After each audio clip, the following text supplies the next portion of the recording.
O, nakapag 7-Eleven na ba ang lahat? Kung hindi pa, sumugod ka na nga sa pinakamalapit na 7-Eleven dyan sa inyo.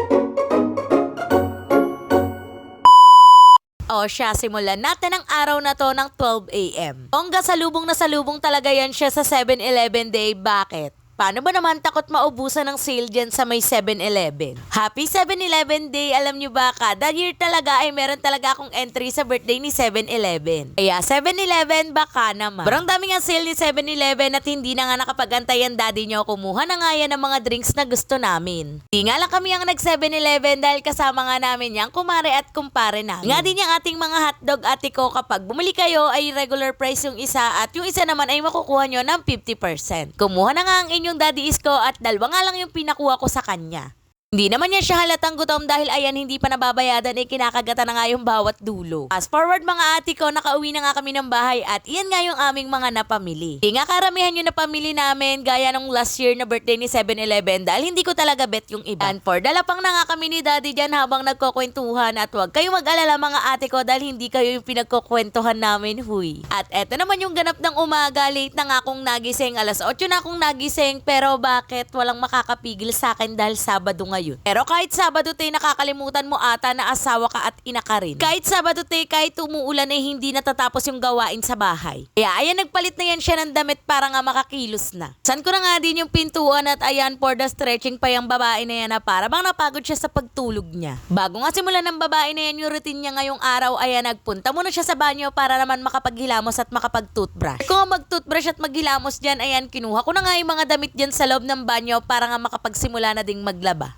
Kahit Sabado ay napakarami talagang gawain. Sinong may sabing magpapahinga ng Sabado wala naman talagang rest day yung mga nanay. Kuna nga muna yung mga madudumi naming damit sa laundry basket at ayan kumuha nga ako ng tissue at nagpunas muna ako ng aking muka. Nyo ba mga ate ko nung nalaman ko na kaya pala tayo nagkaka-breakout or nagkaka-pimple ay dahil sa pagpupunas natin ng damit o ng mga towel ay hindi na nga ako nagpapawala ng tissue towel dito sa bahay. Noon ay tissue na lang talaga ang ginagamit ko sa aking pagmumuka. And after magintindi ng sarili ay iintindihin ko naman nga yung kakainin namin at yung pagkain na dadalhin ko sa pinapasukang trabaho ni daddy. For today's video, ayan sinigang nga ang nabunot sa rep. Hindi siya ice cream ate ko dahil sinigang talaga yung laman niyan. Siya nga pala nagsimula na nga pala sa Meal Prep University ang babae na yan at maghintay kayo dahil iba-vlog din natin yung meal prep preparation natin. Siya, dito naman tayo sa napakaraming labahin ng babae na to. Ganyan nga pala yung una kong ginagawa kapag maglilinis ako ng bahay. Sinasalang ko nga muna yung labahin para habang naglilinis ako ay naglalabayan siya. Ganyan lang talaga yung kagandahan kapag may AWM ka sa bahay dahil pwede mong sabayan ng iba't ibang gawain. Pero makapagsalang ng babae ng damit, ayan, kinuha niya nga muna yung kanyang oral rinse from Dr. Rerja. Outwash nga pala yan mga ate ko na hindi lang nagpapabango ng mga mababahong bunganga kundi nakakatulong din upang matanggal yung sakit ng ipin.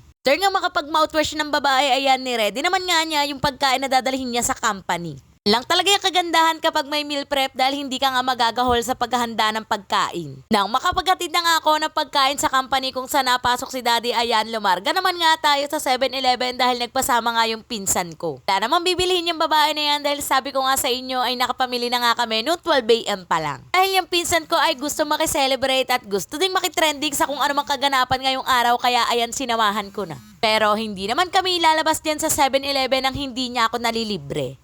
Huy, buraot yarn. Forward, ayan na ngayon na pamili namin sa 7-Eleven o diba napakarami. Uwi ng babae na yan, ayan nag-cellphone muna ng kaunti para nga ma-update ang inyong daddy isko na nadala ko na nga yung pagkain doon sa guard. At after nun, ayan kumain na nga kami ni Ian ng aming brunch. Yes, tama ang naririnig nyo, breakfast at lunch na yan dahil anong oras na nga nan alas 11 na. After kumain, ayan inasikaso naman nga ni ate girl yung mga labahin niya at tamang-tama pagkatapos kumain ay tapos na nga din yung labahin. Siya paano hindi ko na kayo isasama sa pagbibilad ko, i-follow niyo ako para sa mga susunod nating mini vlog. Bye!